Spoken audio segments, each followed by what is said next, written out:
In today's tutorial, I'm going to show you how to cheat on Lichess. So the first thing that you'd like to do, of course, is just go and open whatever browser you're going to use to follow this tutorial steps with. Here in my case, I'm actually using Brave, but of course in your case, you can use any other browser, could be possibly working for you in your PC, or whatever you're working with.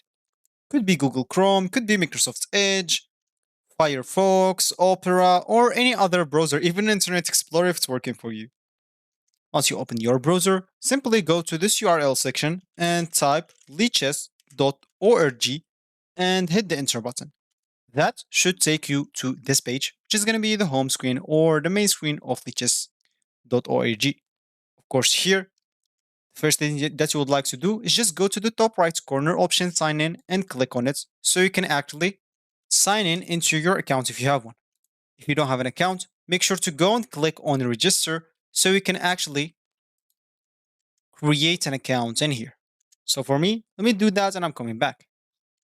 So once you're logged in or sign in or even create an account, you'll find yourself with this home screen or this main screen on the list on the lichess.org website. And of course, you'll find your username here at the top right corner.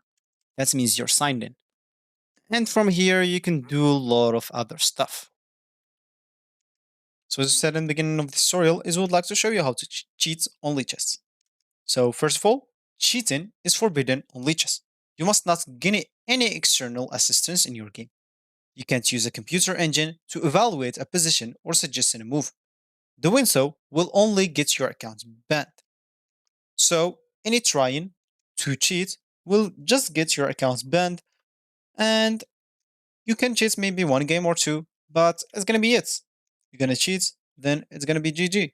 Your account is banned. Of course, you can go and create another one, but at some point, they can actually go and ban even your IP, so you cannot create an account anymore. So I'm not going to show you how to cheat. I'm asking you not to cheat because it's inappropriate, unethical, and unfair for your opponents. So this will be actually for this tutorial. I hope you like it. Thank you guys for watching and goodbye.